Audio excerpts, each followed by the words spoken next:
Señoras, señores, ¿qué tal están? Sean todos bienvenidos, muy buenas tardes, gracias por acompañarnos. Les habla Ricardo Aparicio, aquí empezamos una nueva edición de Salud y Calidad de Vida. Seguro que han oído ustedes hablar de la leishmaniosis y seguro que la leishmaniosis la asocian directamente a las mascotas y sobre todo a los perros que pueden tener graves problemas por culpa de este mosquito que le transfiere esta enfermedad. Mañana es el Día Mundial de la Leishmaniosis y con fantástica excusa, pues vamos a hablar hoy de la leishmaniosis. Vamos a hablar del mundo de la veterinaria, que es algo que hace mucho tiempo que no abordamos aquí en Salud y Calidad de Vida. Y como siempre, siendo martes o siendo miércoles, a veces cambiamos por necesidades del guión, pues el profesor Ayue, al que a partir de hoy hay que llamarle excelentísimo, y ahora sabrán el porqué. Bueno, si nos oyeron y nos vieron el miércoles pasado ya lo saben. Y nuestro doctor en angiología y cirugía, doctor en medicina y cirugía, angiólogo y cirujano vascular, el doctor Guerola. Con ellos creo que nos lo vamos a pasar muy bien en los próximos 60 minutos. Gracias por estar ahí. Esto es Salud y Calidad de Vida.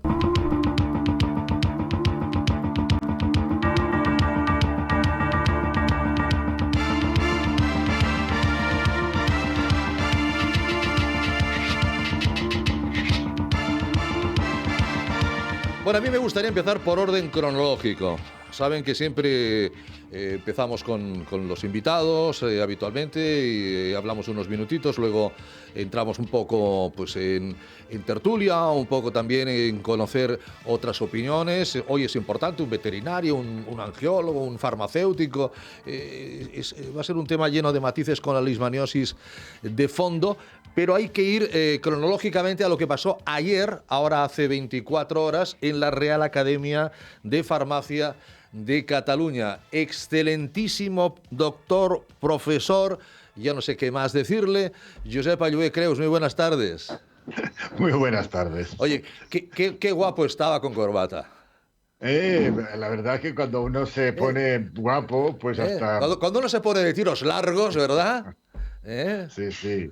La verdad es que sí. Hubo mucha gente que me dijo, hombre, traje corbata, porque claro, desde la última tesis doctoral al Tribunal de Posiciones de la Universidad, que no me pongo ninguna corbata yo. Bueno, pero lo de ayer merecía Hombre, la ocasión, merecía la corbata, que imagino que escogería su esposa. No, las corbatas las escojo yo siempre. Ah, pues estuvo bien escogida. Gracias. Sí, sí. Fíjate que no me pongo muchas corbatas, pero debo tener como 40 o 50 corbatas, porque es una cosa que siempre me ha gustado comprarme y me gusta, y las escojo yo. ¿Sabe qué pasa? A no ser que te compres una corbata muy estrambótica, cosa que no es ni su estilo, ni el mío, o sean de aquellas que eran muy anchas, ¿se acuerda usted? Tal, no se acostumbran a tirar las corbatas. Porque dices, siempre volverán y siempre... Y es lo que haces. Aunque no te pongas ninguna, vas al armario de las corbatas y ahí te encuentras un montón de corbatas. Y dices, ¿cuántos años hace que no me pongo yo esta corbata? Cuéntenos en breves rasgos. Hay que decir que en el canal YouTube de la Real Academia de Farmacia, el discurso es en catalán, pero se entiende perfectamente. Lo pueden ver. Recordemos que el título era Plantas que se defienden y plantas que nos defienden, ¿no? Exactamente. Bueno, sí, ese era el leitmotiv del discurso. O sea, una primera parte en la que, como fisiólogo vegetal, explicaba cómo las plantas se defienden de todos los ataques, porque, claro, las plantas son el centro de atención para su consumo de todos los elementos vivos del planeta, desde los microorganismos hasta los organismos superiores herbívoros. Sí. ¿Vale?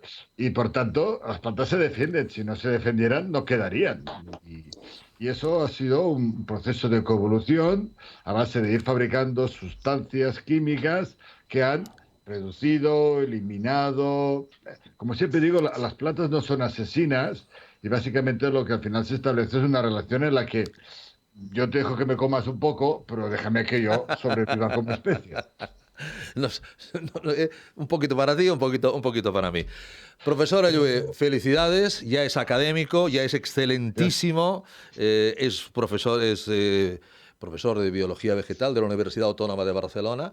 Ahora vamos a hablar con un veterinario del Hospital Clínic de la Universidad Autónoma de Barcelona, que usted me decía, hombre, si es veterinario de la unidad de la UAB, ha de ser extraordinario, ha de ser muy bueno. Vamos a hablar de la leishmaniosis, y usted evidentemente me hablaba de que hay plantas importantes relacionadas con la leishmaniosis. Luego lo vamos a comentar. Saludo al doctor Guerola. Doctor Guerola, muy buenas tardes. Modest, bienvenido. Buenas tardes. Ilustrísimo, también ilustrísimo del programa de salud y calidad de vida.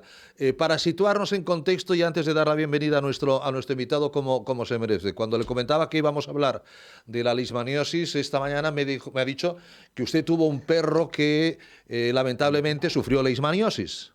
Correcto. Con lo cual conoce, sabe y entiende de la enfermedad. Eso nos va a venir de maravilla. Bienvenido, doctor Guerola, porque vamos a saludar al doctor Xavier Roura, entre los amigos Xavi, pero aquí va a ser lógicamente el doctor Roura, que es veterinario internista del Hospital Clínic y también de la Universidad Autónoma de Barcelona. Doctor Roura, muy bienvenido y muy buenas tardes. Hola, buenas tardes a todos. Bueno, ya conoce a sus compañeros de viaje, doctor Roura. Sí, ya veo ya, pero no sé si me vaya... Espero dar diríamos el do de pecho, porque para integrarme en este grupo también coordinado. Bueno, vamos a intentarlo. Naturalmente que si aquí somos un equipo que remamos todos en la misma dirección. Mañana es el Día Mundial de la Leishmaniosis. Yo siempre digo que los días mundiales, los días europeos, los días nacionales, los días locales, yo creo que se inventaron como la gran excusa para poder hablar de la leishmaniosis, porque si no, es un tema del que siendo muy frecuente, sobre todo los que tienen mascotas, no se habla habitualmente, ¿no? Y el mundo de la veterinaria pues queda ahí un poco al lado. Para situarnos, como siempre, la pregunta del ABC, ¿qué es la leishmaniosis, doctor Roura? Bueno, la leishmaniosis es una enfermedad infecciosa, en este caso producida por un parásito que se llama leishmania y que la transmite una especie de mosquito que se llama flebotomo, que es el transmisor de esta enfermedad.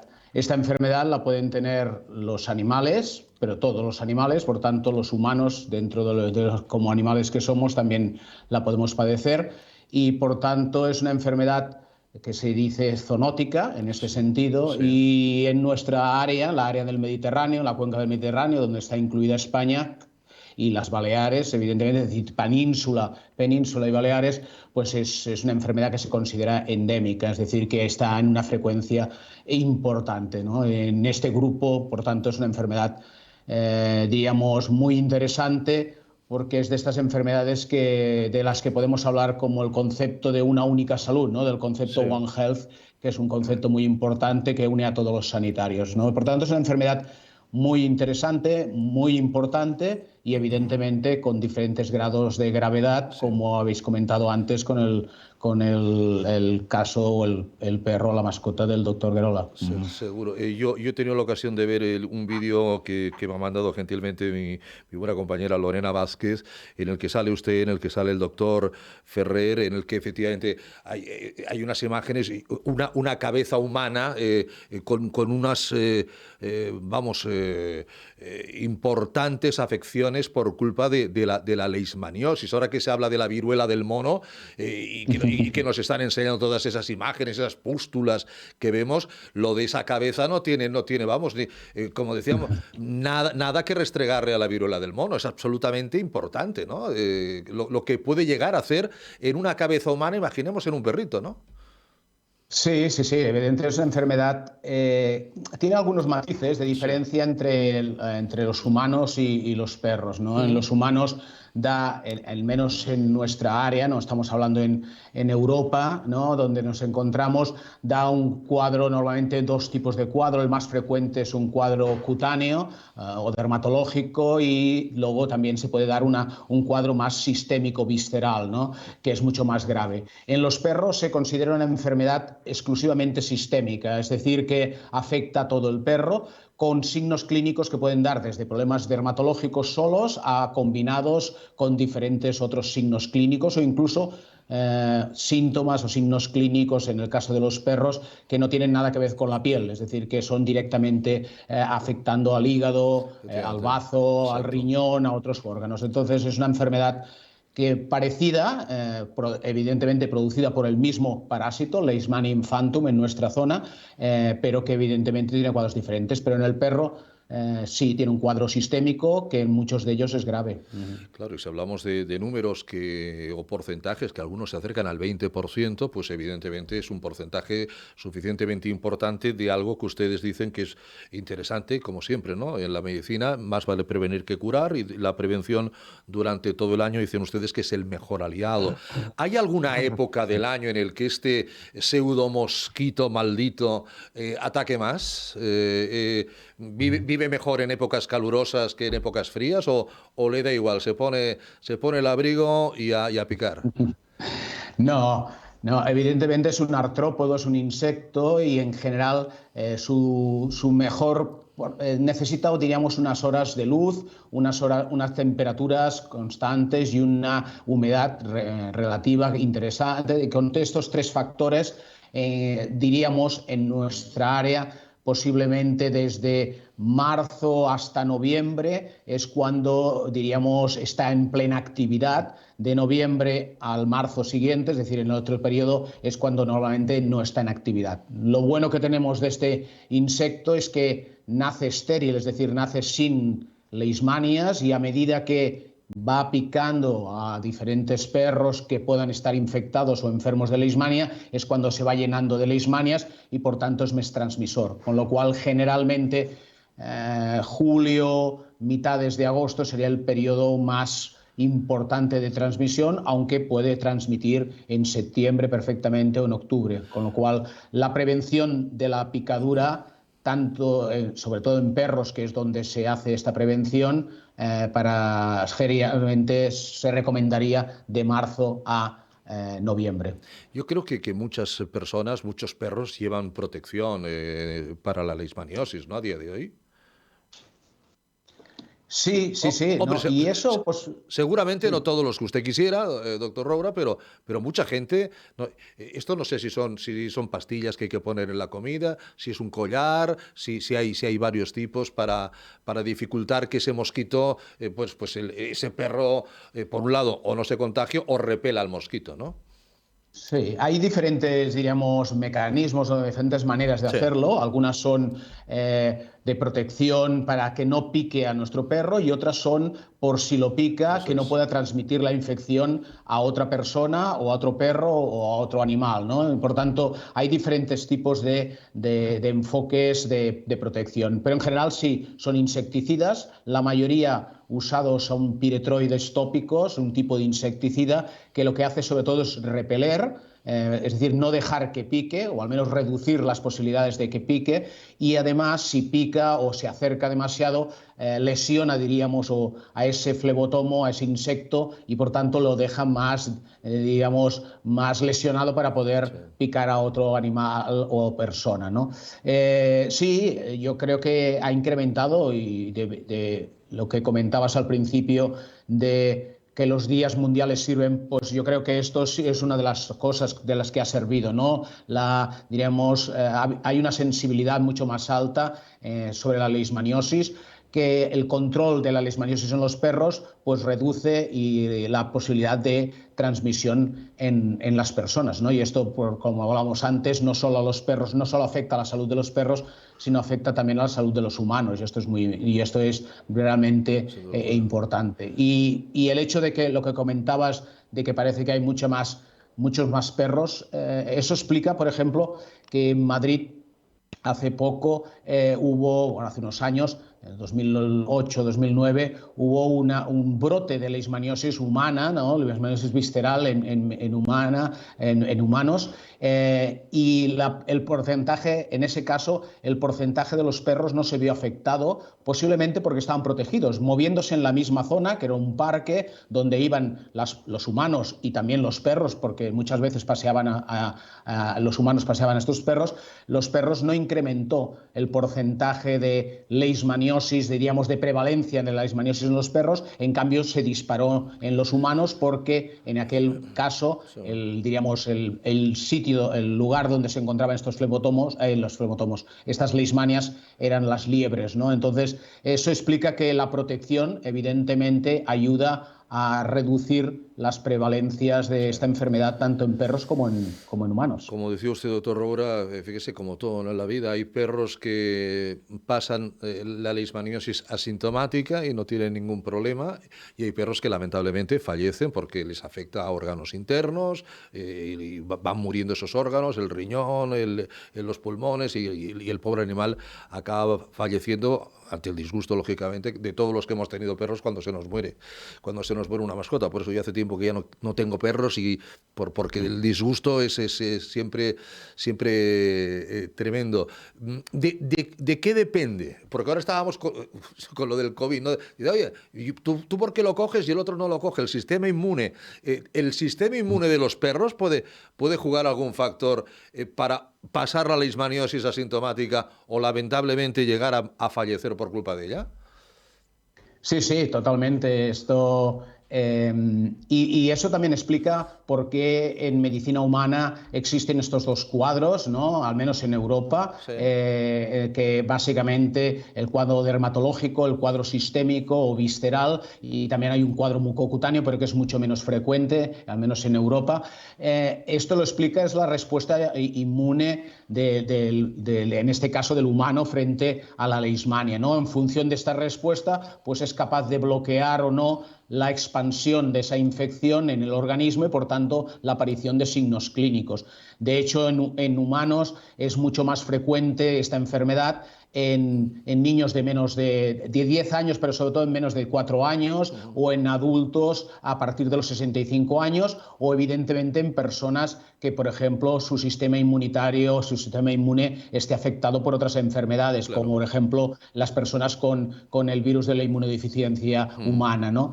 En perros parece, sobre todo por una explicación genética, que su respuesta inmunológica es mucho menos eficaz que no los humanos o incluso que no los gatos, que también pueden tener leishmaniosis. Exacto. Y eso hace que en general en los perros es una enfermedad sistémica, pero que hayan diferentes tipos de perros. Perros que se infectan pero nunca desarrollan la enfermedad, perros que se infectan con un cuadro clínico más o menos leve que responden muy bien al tratamiento, y cuadros, como comentaba anteriormente, de perros que desafortunadamente la enfermedad es muy potente y a pesar del tratamiento su respuesta inmune no es eficaz y no es capaz de controlar esa infección, con lo cual al final pues muchas veces fallecen debido a esta enfermedad.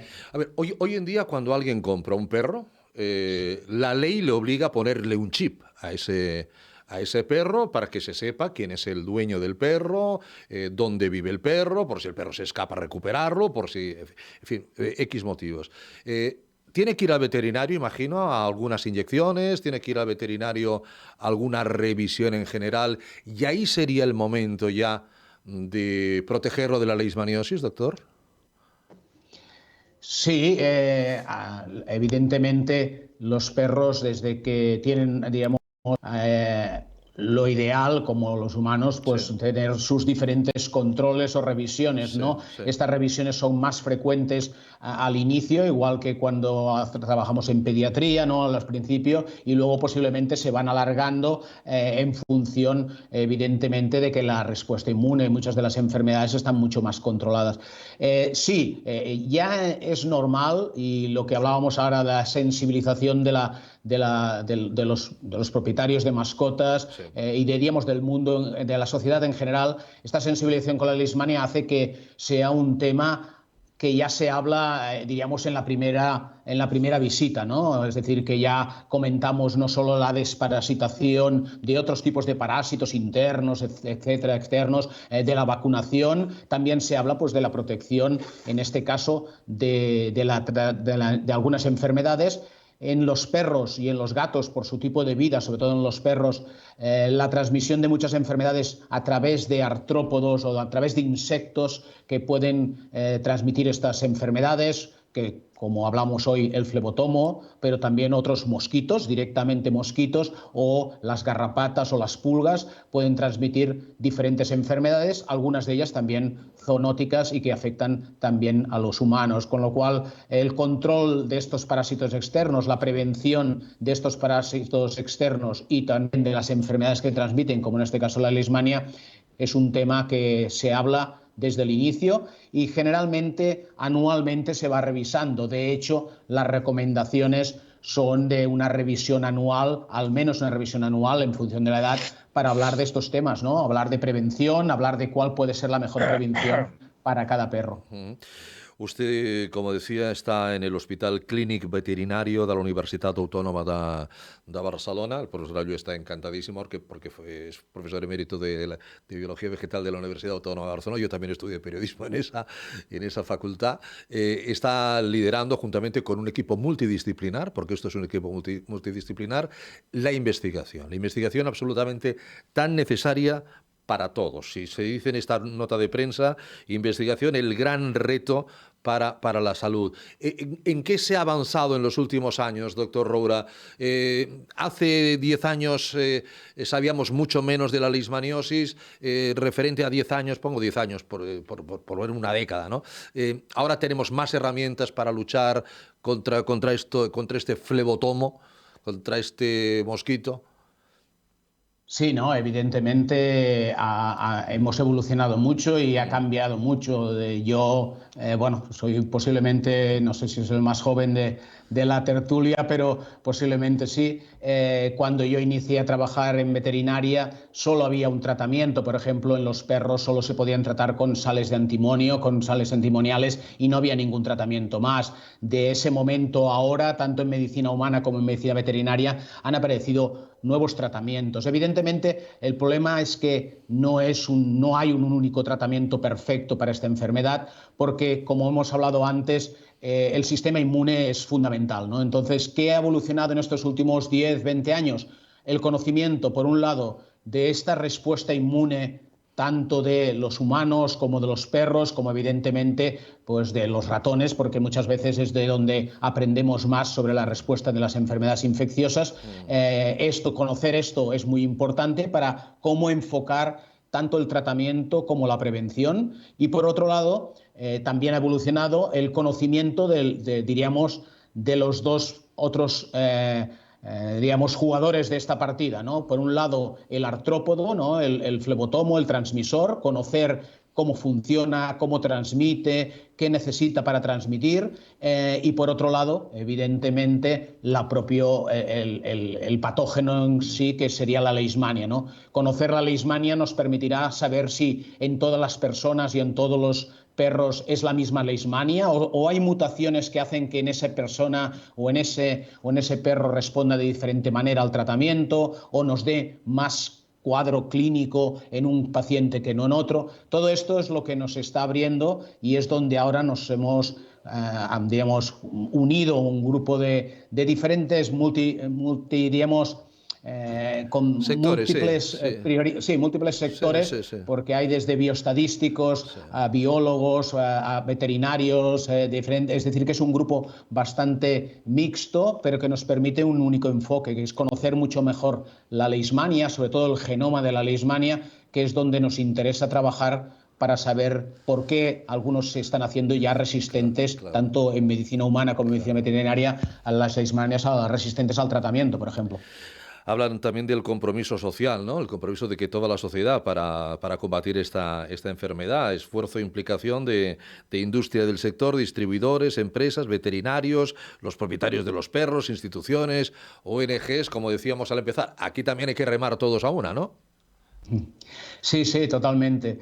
Como Leishmania, es lo que hemos dicho antes, es el ejemplo perfecto de lo que se llama el One Health, ¿no? Una única salud, Sí. que es diríamos, intentar todos los sectores sanitarios de diferentes, desde el mundo, diríamos, el sector sanitario de medicina humana, el sector sanitario veterinario, el ambiente, ¿no? La esfera, todo el clima, todo está relacionado y entre todos intentar combatir una enfermedad. En este caso, nuestro proyecto, que evidentemente está bajo la sombrilla, diríamos, de la Universidad Autónoma de Barcelona, y a partir de un proyecto europeo que hemos conseguido ganar, nos permite relanzar este proyecto, pero además, como has comentado, es un proyecto transversal, ¿no? Y están implicados también algunos laboratorios como el ANCO Animal Health y los mismos propietarios, a través de una cadena de tiendas de animales que se llama Miscota, y este grupo pues intenta, por un lado, transmitir esta sensibilización y por otro lado ver digamos, el propietario entender qué se está haciendo, qué se está buscando y por qué se están haciendo estas investigaciones y por qué es interesante, pues a lo mejor ayudar económicamente a estas investigaciones para buscar un fin común, ¿no? Que es el control de esta enfermedad que afecta tanto a nuestras mascotas como a nosotros mismos. Yo creo que hemos de plantearnos hablar más de veterinaria, hemos de hablar más de perros, de gatos, porque son un miembro más de la familia, en definitiva. Y cuando un perro se pone enfermo, para muchos el perro es como un hijo, o sea, para muchas personas. Y evidentemente, ya digo, el disgusto y todo, llevar el veterinario, el problema. Hay que hablar porque la información, evidentemente, es lo que puede dar la solución. Doctor Guerola, ¿qué le pasó a su perro? ¿Qué síntomas tuvo su perro? ¿O cómo se enteró? ¿Lo llevó al veterinario porque no se encontraba bien el pobre animal y es el veterinario el que le da el diagnóstico? ¿Cómo fue? Cuénteme, por favor. Bueno, dadas las circunstancias, yo no llevaba a los perros al veterinario, sino que el veterinario venía a ver a mis perros. Yo tenía 9 León Bergers, que son perros como un San Bernardo, Es verdad, y que es cada verdad. uno pesa 50, 60 kilos. Es verdad. Con el doctor Guerola hace más de 30 años que nos conocemos, pero y esto me lo había contado hace muchos años, es verdad, no recordaba. Y uno de ellos observé que empezaba a perder pelo Sí. de los párpados. Solo uno de los 9. Solo uno de los perros, sí. Sí. Luego le crecían muchísimo y muy rápido las uñas. Así es que el veterinario vino y diagnosticamos una leishmaniosis. Sí. Empezamos enseguida un tratamiento no excesivamente agresivo para... ¿De cuántos años? Y la verdad es Perdón, que el perro... ¿de cuántos años hablamos, doctor? Estamos hablando del 96, 96, 24 años. Estamos No. hablando del 2001, 2002. 20 años. 20 años atrás. Sí. Y el perro duró hasta cumplió los 14 años, los 12, 14 años, o sea que duró 5 o 6 años. Y no hubo contagio, Muy bien. Y no hubo contagio con el resto de... Esa es una de las cosas. Ninguno de los demás presentó síntomas y dormían todos juntos y apelotonados. ¿Es casualidad, doctor Roura, esto o no?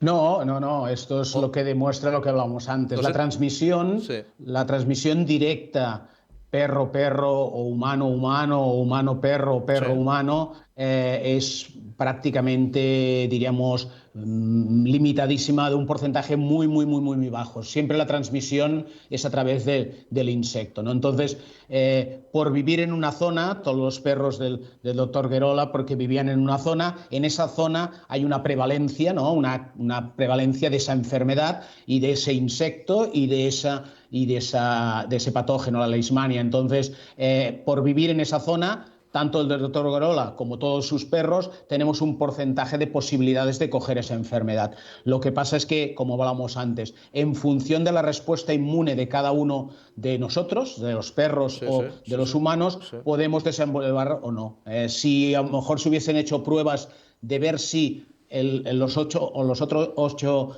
perros estaban infectados o habían tenido contacto con la leishmania, a lo mejor hubiésemos encontrado sorpresas de que a lo mejor todos o un porcentaje de ellos la habían tenido o tenido contacto o incluso seguían infectados, pero no padecían la enfermedad, ¿no? En este caso uno de ellos sí que la padeció. Con los tratamientos se consigue una mejoría clínica y por tanto un aumento de la supervivencia. Lo que pasa es que de momento, a día de hoy, la respuesta inmune es la única que puede permitir, entre comillas, solucionar al 100% la enfermedad. Si no, muchos pues quedan infectados para siempre y algunos pues pueden tener cuadros clínicos más o menos crónicos que algunos al final pueden fallecer, sí, sí. Bueno, pero por lo que he entendido duró unos 7 años, doctor Guerola, ¿no? No, unos 5 años, unos 5 o 6 años. Con, pero eso sí, no se curó, ¿eh? Bien o mal esos años. Bien, muy bien. Bien. Muy bien. Muy bien. Y el resto vivieron hasta los más años, claro. Cumplieron todos, llegaron a cumplir entre los 12 y 14 años. Que para esta raza de perros, ¿no? Los perros grandes viven menos que los pequeños, ¿no? Sí. Y fueron muriendo de causas naturales. Uno murió por una embolia pulmonar. Sí. Bueno, otra se cayó, se dio un golpe en la cabeza, hizo una epilepsia y una epilepsia que fue refractaria al tratamiento. Bueno. Vamos, usted hizo la especialidad de veterinario externo con sus perros, ¿no? Tampoco... A ver, yo lo veo como a un médico, a un veterinario. Sí, evidentemente. Es el médico de los perros, de las mascotas. Y a veces es más fiable un paciente animal que un paciente persona. Porque el paciente animal responderá si hay dolor, te va a decir que hay dolor, no va a simular dolor. Y te va a decir dónde es. Uno de mis perros tuvo una infección muy extensa en el tejido celular subcutáneo. Yo lo abrí con un bisturí y le lavaba con betadine y le ponía la mano y el perro no se quejaba. Le intento hacer eso a una persona y... Bueno, porque había un buen cirujano ahí que sabía utilizar bien el bisturí. Y en todos estos tratamientos, ¿las plantas, doctor Roura, juegan algún papel importante? Y lo digo pensando en nuestro excelentísimo. Sí, él nos puede comentar, evidentemente conoce mucho mejor. En lo que es la leishmaniosis, evidentemente, bueno, hemos de pensar que, bueno, y esto nos lo aclarará mejor el doctor Ollue, pero muchos de los fármacos evidentemente vienen de las plantas, con lo cual cuando hablamos de fármacos, muchos de los fármacos es que luego hay diríamos, una producción sintética, pero a partir de muchos de estos elementos ya estaban en plantas anteriormente.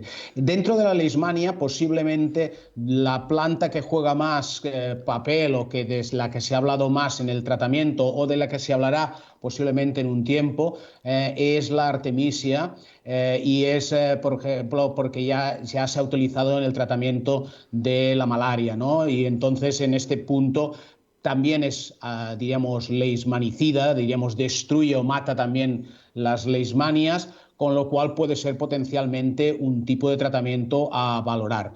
Lo que pasa es que a día de hoy los tratamientos que existen tanto en medicina humana como en medicina veterinaria son eficaces, porque ya lo hemos dicho, son eficaces en la mayoría de los casos, y en los casos que no son eficaces normalmente es por el tipo de lo que hablamos de la respuesta inmune, con lo cual allí es donde ahora hemos de saber más, ¿no? Pero es verdad que con el tiempo, en estos últimos 20 años, posiblemente el número de resistencias a muchos de estos fármacos ha aumentado. Lo estamos viendo con muchos antibióticos y con otros fármacos, pero con este también, con lo cual buscar nuevas alternativas que potencialmente no tuviesen ahora resistencia puede ser una ayuda en el tratamiento, ¿no? Pero por eso saber qué leishmanias pueden ser más predispuestas a generar una resistencia a uno u otro fármaco es muy interesante de cara a plantearse después tratamientos o eficacias de tratamientos y por tanto hablar de pronóstico tanto en medicina humana como en medicina veterinaria. Profesor Ollue, ¿qué ha de decir desde el mundo de las plantas? No, en primer lugar, quería decir que en la carrera, cuando estudiamos la zoonosis, yo en aquel momento tenía perro y gato. Y recuerdo que la leishmaniosis fue la zoonosis que había la que más me afectó, porque, claro, vi realmente, estoy hablando de hace unos añitos, en los cuales, como ha dicho el doctor Robra, sales de antimonio y justito, ¿no? Y entonces fue una de las enfermedades zoonóticas que más me preocupó en su momento, por eso, porque en mi casa había perro y gato, ¿no? Pues quiero decir, realmente. Pero sí, sí, las plantas, por supuesto, y como muy bien ha dicho el doctor Roura, la Artemisia annua, que ya la investigadora china Yo ya ganó el premio Nobel por su tratamiento con la artemisina para el paludismo. Y también que en este momento, yo supongo que conocerá a Luis Matía, que tiene una startup derivada del Centro de Cerca Agronómica que trabaja con Artemisia annua y que ha hecho algunos experimentos con Leishmania en perros, es una de las plantas que está dando. De hecho, los piretroides que mencionaba él son principios activos de plantas, del piretrum. Es uno de los clásicos que se utiliza no solamente en leishmania, sino como otros parásitos. Entonces, las plantas siguen teniendo su acción y tú ya sabes que ese era en mi leitmotiv principal de mi discurso de la academia ayer, ¿no? Que Seguro. las plantas se defienden porque tienen herramientas químicas muy poderosas que evidentemente ayudan. Ellas no tienen leishmaniosis, pero bueno, algún animal seguro que habrá aprendido a comer una planta que tenga artemisina, lástima que solo hay una artemisia annua, ¿no? Que realmente puede dar. Yo creo que como ha dicho muy bien, las parasitosis y más de la leishmania, que tiene esa capacidad tan plástica de cambiar de estructuras y demás, es muy difícil acertarlo. Y como dice él, primero vamos a reforzar ese sistema inmune, que esa es un axioma, no en veterinaria, que como hemos dicho el doctor Guerola y yo, repito, son médicos, no hay otra historia, Sí, sí. pues evidentemente primero solucionemos el sistema inmune, ¿vale? Y a partir del sistema inmune, igual los medicamentos que utilicemos, químicos sintéticos o químicos vegetales, porque recuerda que los vegetales tienen principios químicos, no tienen principios mágicos, ¿eh? Quiere decir, serán mucho más eficaces para tratar la leishmaniosis. Pero yo creo que la Artemisia annua tiene unos cuantos trabajos que dan una plausibilidad interesante para el uso actual. Además, como decía el doctor Guerola, doctor Roura, el perro es un buen paciente. Es un buen paciente. Hombre, si le haces daño, se quejará, pero habitualmente es un buen paciente, ¿no? Sí, no, evidentemente. Yo cuando hablo, hay dos cosas, que una es esta, que evidentemente, y la otra, y lo digo por la parte que me toca a mí, pero me imagino que ellos que tratan más con pacientes humanos, pues lo sabrán más. La otra cosa es que no mienten, ¿no? Es decir, que Exacto, normalmente exacto, el exacto. humano miente y esto es un problema. Por eso para nosotros, nosotras es más, Doctor a Roura, nosotros se parece más a la pediatría. ni existe el placebo. Y eso también ¿Eh? el efecto placebo no lo tenemos, pero lo tenemos indirectamente porque el propietario es el que cree en el Ah, efecto vale, placebo y vale, vale. normalmente con que nosotros Vale. valoramos al propietario, el propietario nos dice, pues me parece que le funciona muy bien, pero es una impresión del propietario. Pero si buscamos cosas más, diríamos, más objetivas, evidentemente nos engaña menos porque es menos, no hay todo este factor subjetivo. Lo que comentaba, para mí me parece más muy parecido a la pediatría en muchas cosas, ¿no? Es Sí, decir, sí. que tenemos un paciente que no nos puede explicar todo y tenemos un propietario, en este caso serían los clientes, que nos explican su impresión sobre el perro y el gato. Claro que también hay que saber cómo se explican, ¿eh? Cómo se explica. Claro, te puedo decir, me duele aquí, cuando respiro me duele, pero claro, ¿cómo explicas, no? Pues que es que hace días que no me come, que no come bien, que no duerme o que está inquieto. Claro, son temas muy a veces vagos. Doctor Guerola, creo que levantaba usted la mano. Sí, no, yo. Primero una cosita. Sí. ¿Qué es eso Las del cositas que usted quiera. gusano del corazón? Ya que tenemos aquí el doctor Roura, Pregunta, sí. El Bueno, gusano del corazón. sí. Bueno, en perros. es otra enfermedad diríamos, parasitaria. Es un gusano que transmite, en este caso, un mosquito, no es el flebotomo, es un mosquito real. Vaya con los mosquitos, y se llama Dilophilaria emmitis, en este caso. Hay varias, hay alguna otra más, como Dilophilaria repens, que son diferentes tipos de parásitos que se transmiten a vía subcutánea, porque es por la picadura del mosquito, pero luego las larvas migran hacia la sangre, donde multiplica, y se llama del corazón porque los adultos generalmente se encuentran en la aurícula derecha del corazón o en el tronco pulmonar frecuentemente, y allí es donde se multiplican y crean los problemas, ¿no? Básicamente. Luego hay algún otro parásito de estos, como Angiostrongylus vasorum, que realmente ahora frecuentemente, sobre todo en el norte de Europa y de España, está apareciendo, también en lobos y zorros, con lo cual, bueno, hay diferentes tipos de parásitos que se encuentran, digamos, en la circulación. Por eso, en este, que es el más conocido, se llama gusano del corazón, porque es como un gusano y está en el corazón. Sí, sí. Yo es que esto iba justamente, yo creo que lo ideal, el primer paso para evitar infecciones, evitar contagios de leishmania es la limpieza, evitar aguas estancadas, retenidas que se encharcan, mantener el suelo y los lugares donde viven ellos limpios, intentar eliminar en todo lo posible los mosquitos. Y ahí yo quería preguntarle al doctor Ayue, dicen que hay unas plantas que son repelentes de mosquitos. No me diga que me compro 3 que a mí me pican siempre. Sí. Sí, es un tipo de geranio, pelargonium, que de hecho, aunque le llamemos geranio, la especie es el pelargonium. Y bueno, está muy bien. Yo en mi jardín tengo 3 puestas cerca de la terraza.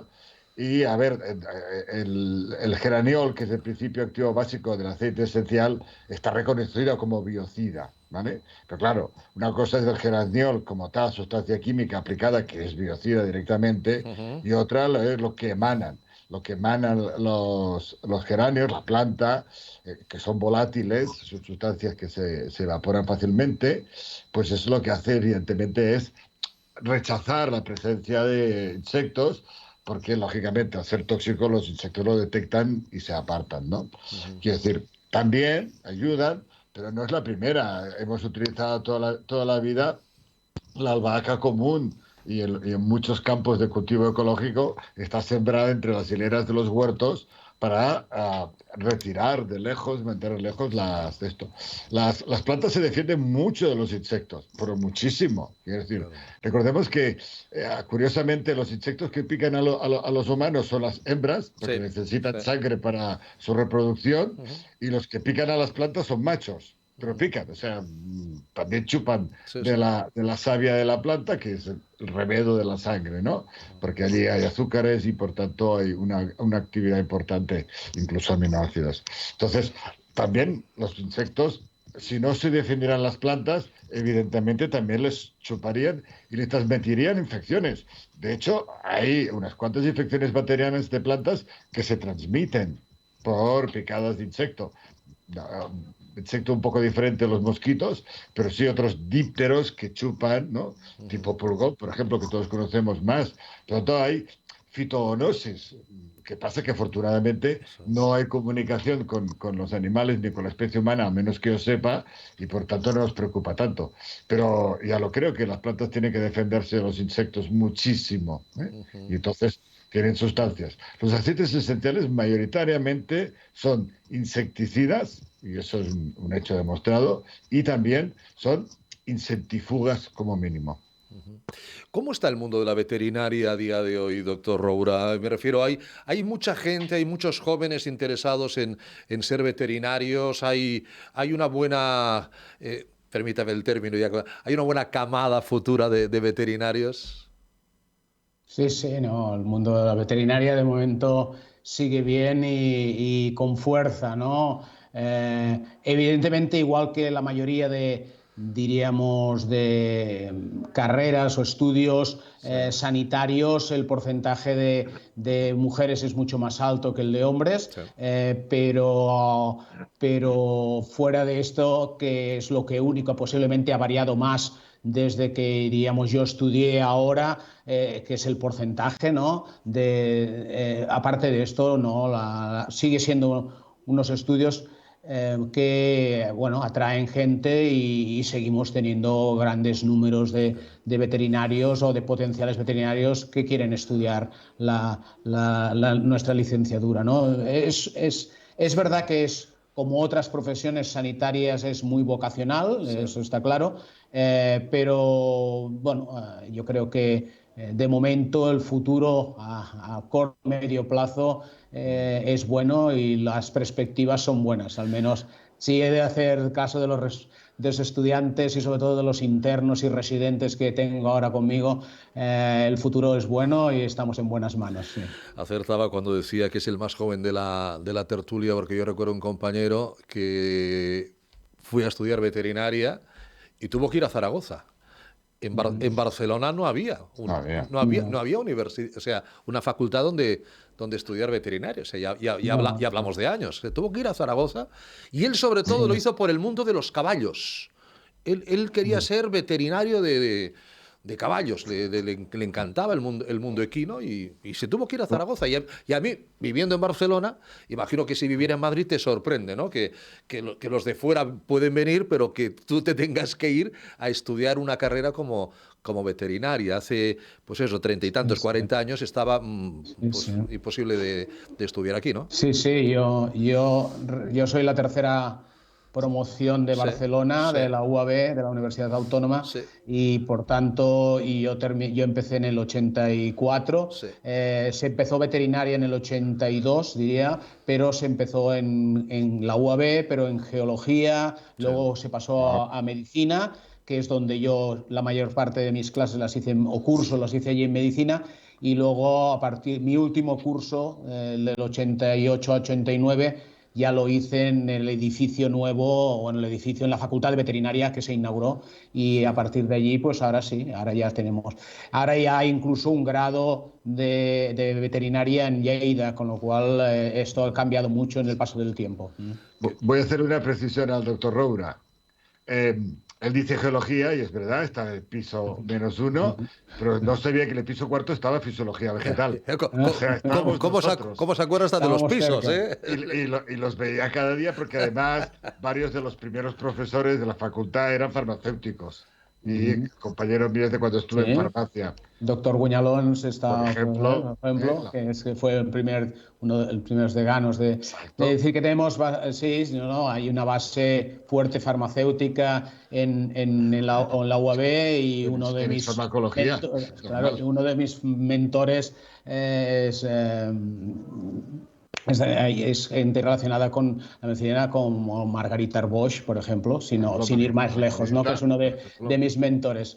Entonces, bueno, sí, verdaderamente hay una relación muy potente y bueno, lo que hablábamos antes, ¿no? Realmente están muy relacionadas todas las digamos, carreras o licenciaturas sanitarias, ¿no? Y por tanto medicina, farmacéutica, biología, veterinaria, todo es más o menos, es el mismo mundo. Sí, yo estuve 10 o 12 años en el comité del Servicio General de Campos Experimentales de Veterinaria y de Ciencias. Yo estaba por la Facultad de Ciencias Biológicas, evidentemente, y tuve muchísimo contacto con los veterinarios y me hacía mucha gracia las vacas con agujerito para hacer experimentos y todos los experimentos que tenían, y estaba allí. Es decir, por eso estuve bastante tiempo con mucho contacto con veterinaria. También una carrera, como decía el doctor Roura, de mujeres, con mayoría el mundo es de las mujeres, y cada vez más, sobre todo en estas carreras. Por cierto, doctor Roura, yo no puedo dejar de preguntar, si no el profesor Allué me lo tendrá en cuenta en los próximos 60 años. El profesor Allué es vocal del Colegio Oficial de Farmacéuticos de Barcelona también, en la rama de plantas medicinales y homeopatía. Le dijeron: Josep, el pack va entero. Tú eres experto en plantas, pero aquí te vamos a poner también la homeopatía porque el pack va entero. Bueno, ya sabemos todo lo que está pasando con la homeopatía, etcétera, que si sí, que si no, que si es azúcar, que si es una pseudociencia, que si está muy bien. Hablando de lo del placebo de los animales, siempre se ha dicho, oiga, fíjese, se utiliza en veterinaria la homeopatía y funciona. No me podría permitir el no hacerle esta pregunta, doctor Roura. ¿Utilizan ustedes la homeopatía en veterinaria?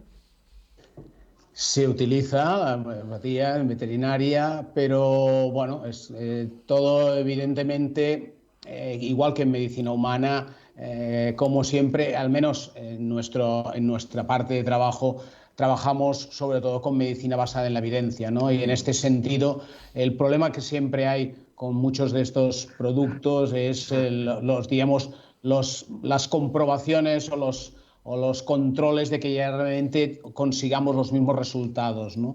Esto por un lado. Y por otro lado, antes hablábamos, el doctor Ayue hablaba de la Artemisia annua, Sí. por ejemplo, ¿no? El gran problema que también tenemos, por ejemplo, con la Artemisia annua, que sabemos que es leishmanicida, claro, luego el problema es qué dosis, qué parte, ¿no? Porque la planta, toda la planta, solo las hojas, es decir, que hay mucha variedad en los productos y con que estos productos no se consideran fármacos, no tienen los mismos controles que los fármacos, ¿no? Entonces, en este punto es donde hay más discrepancia, en el sentido de que, muy bien, es esto, pero ¿qué concentración realmente lleva? ¿Qué parte lleva? Etcétera. Y esto es lo que normalmente nos da más problemas. Entonces, la homeopatía se utiliza.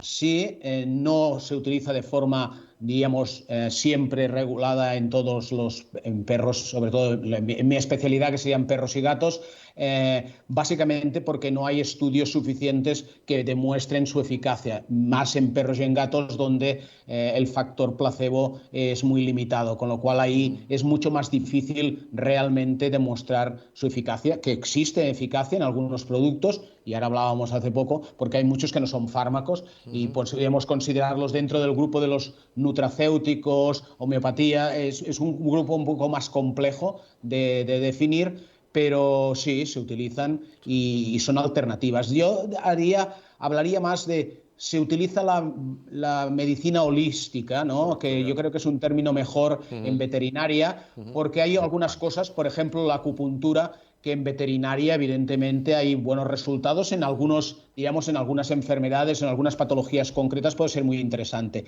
Hablar solo de homeopatía sí que realmente es más complejo en veterinaria y posiblemente no está tan incrementado, pero es una parte importante. Ya ve que mueve la mano el profesor Ayue. Adelante, Josep.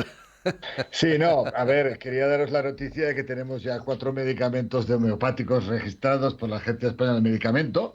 A pesar de todos sus impedimentos, la evidencia que existe, porque existe, eso de que no hay evidencia de homeopatía es una falacia absoluta. Hay evidencia, no maravillosa, pero si hagamos un estudio comparativo con algunos medicamentos que se utilizan en veterinaria y en humana, pues veríamos por dónde está el nivel de evidencia. Pero eso es esto. Pero yo voy a transcribir un trozo de mi discurso de ayer, ¿vale? Cuando hablaba de evidencia de fitoterapia, ¿no? De evidencia de las plantas. ¿A que se lo sabe de memoria? Sí, claro que me lo sé de memoria, por supuesto. Y ponía, ¿no? Quiero decir, a ver, el problema de la evidencia clínica es que de entrada hay un procedimiento consort específico para plantas, porque ya sabemos que hay que tener en cuenta una serie de cualidades, ¿no? La planta no es un principio activo, son varias sustancias. Pero el principal problema es que cuando se hace un metaanálisis o una revisión sistemática de estudios con plantas, estudios clínicos con plantas, el problema es que los investigadores que hacen ese investigador lo hacen muy mal, muy mal. ¿Por qué? Porque no indican qué parte de la planta utilizan, ni cuál es el principio activo, ni cómo ha sido extraído. Porque no es Artemisia annua, eso es el nombre de la planta. En farmacia, y tú me lo has oído hablar más de una vez, tenemos que decir, de entrada, qué parte de la planta la utilizamos, qué cantidad de principio activo o marcador utilizamos. Y si tenemos eso y hacemos un estudio, ese estudio será validable. Si no, no hay validación. Y eso que parezca mentira. Y el doctor Roura lo ha demostrado clarísimo cuando lo ha dicho. O sea, yo cuando lo he oído digo, fantástico, esa es la realidad. no tenemos productos adecuados. Y no los tenemos porque como la planta no es patentable, nadie invierte un duro.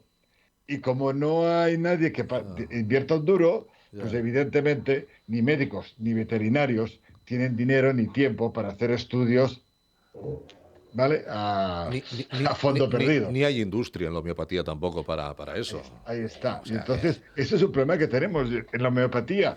Ya es una discusión que podemos hablar y que yo acepto absolutamente la actividad, pero en fitoterapia el problema básico es que un hartón, la Cochrane se hace un hartón de hacer revisiones y cuando lo estudias dices, bueno, claro, ahora ya han empezado a aprender, ¿eh? Nos ha costado mucho en la Cefit y en la SCOP hacerles ver esto, ¿no? Que no me digan Artemisia annua, que me digan, vale, ¿cuánta artemisina tiene? Como mínimo, como indicador, porque el activo no es la planta. La planta, a ver, si tú te la comes, la planta fresca es tóxica. Por tanto, activa lo es. Déjeme que pueda hacer la pregunta del cannabis en un instante. ¿Alguna pregunta más, doctor Guerola, para el doctor Roura o algún comentario que usted quiera hacer de su bien saber? No, en principio, sobre lo de la homeopatía, yo no pretendo sentar cátedra en absoluto, pero hay una serie de productos que yo he ido estudiando y validando en mi experiencia, en mi pobre experiencia, y esos productos los utilizo. Los utilizo porque he comprobado que tienen una efectividad. Aparte de eso, nada más. Y insistir en que es muy importante para evitar pues, picaduras de insectos, pues intentar mantener lo más limpio de mosquitos posible. Claro. Las zonas, que es en las zonas donde vivimos algunos, es fundamentalmente evitar que haya agua encharcada. Que es donde ambos dos viven fuera de Barcelona, en sus torrecitas. Usted, doctor Roura, vive muy bien. Ya veo que tenemos tigres, el doctor Guerola se pasa la vida arreglando la piscina, no sé qué desarreglan, pero los árboles... No, vive muy bien, doctor Roura, vive muy bien. No, ya lo veo, ya. ¿Se lo ha pasado bien, doctor? No, muy bien, me ha encantado. ¿Se ha encontrado cómodo? ¿Se ha encontrado a gusto? Yo me he sentido muy cómodo. Espero que me haya pasado un poco el examen de haberme acoplado a este grupo ya muy sólido y muy consolidado. ¿Repetiremos? ¿Le parece bien, doctor Roura? ¿Repetimos después de vacaciones? Sí, por mí encantado. Pues vamos a repetir. Lo digo porque quiero dejarle estos 2 minutos, porque hoy vamos a terminar, hay 3, ¿verdad, Aleix? Hay 3 a las 9:03, porque si no, es una pregunta que me ha dicho el profesor Ayue sobre el gobierno del PSOE. Bueno, ¿cómo va el cannabis, profesor Ayue? ¿Cómo va el cannabis medicinal? ¿Cómo va? ¿Cuál es lo último en 2 minutos que nos pueda contar? Bueno, que la Subcomisión de Sanidad, que está estudiando el uso medicinal del cannabis en el Congreso Español, pues parece que va a emitir ahora en junio el informe y, por lo que dicen las noticias, el Partido Socialista se ha sacado de la chistera que el cannabis medicinal solo será posible utilizar a través de las farmacias hospitalarias. Claro, eso es matarlo, porque la farmacia hospitalaria no está para estas cosas, tiene mucho trabajo, mucho más importante, y estamos hablando del uso de cannabis medicinal, que sería un uso compasivo muy específico, y por tanto no tenemos los hospitales como para darles trabajos en esta historia. Cuando hayan medicamentos como tal, la farmacia hospitalaria dispensará y se ocupará de medicamentos como siempre, pero en una fase experimental no se les puede dar este trabajo, no pueden hacerlo. Quiero decir, yo es que estoy esperando que la Sociedad Española de Farmacéuticos Hospitalarios lo diga, ¿no? Pero quiero decir, es matarlo, es matar el proyecto, porque la farmacia hospitalaria no tiene capacidad para hacerlo, para hacer esto. Esto hay que utilizarlo a través de la farmacia comunitaria, las farmacias comunitarias que estarán certificadas para que puedan utilizar y preparar estos medicamentos. O sea, no para cualquiera, para todas las que estén evidentemente avaladas y certificadas. Y ese es el camino que permitirá una prescripción médica, una acción de formulación de un medicamento personalizado de acuerdo con la prescripción médica y un uso controlado en toda la cadena. No perderemos la trazabilidad de ninguna manera y, por tanto, toda la información se podrá recoger, porque al fin y al cabo estamos hablando de un estudio experimental, recoger toda la información para ver esto. Supongo que de eso hablarán en Cefit, en Oviedo, la semana que viene. Sí, tenemos una mesa redonda, por supuesto, de cannabis medicinal. Le contactaremos vía teléfono para que nos haga de corresponsal en Cefit. Encantado. Estaba pensando que cuando hablo de los farmacéuticos comunitarios, que pensará nuestro amigo común Jesús Gómez, ¿no? También de todo esto, el presidente ahora de la fundación, ¿no? De la Sociedad Española de Farmacéuticos Comunitarios, ¿no? Bueno, Sí, claro. pues No le gustará seguro. seguro que no. Pues ha sido un placer, doctor Roura. Ahora sí le voy a llamar Xavi. Ha sido un placer tenerte con nosotros. Y bueno, pues ya sabe, mañana es el Día Mundial de la Leishmaniosis. Si usted todavía no ha tenido la oportunidad, la ocasión, pues una revisión al veterinario para saber si su animal de compañía tiene, su mascota, su miembro de la familia tiene este patógeno, porque como todo imagino que también cogido a tiempo, pues puede ser mucho más fácil la solución. Un abrazo, doctor Roura, hasta cuando usted quiera. Muy amable. Muchas gracias a vosotros, un placer. Un placer, gracias, doctor Guerola. Hasta la semana que viene. Profesora Llué, cuídese mucho, excelentísimo. Nos vemos la semana que viene. Gracias, Alex Alari en la dirección técnica. Les habló Ricardo Aparicio. Cuídense mucho, mañana volvemos. Buenas noches.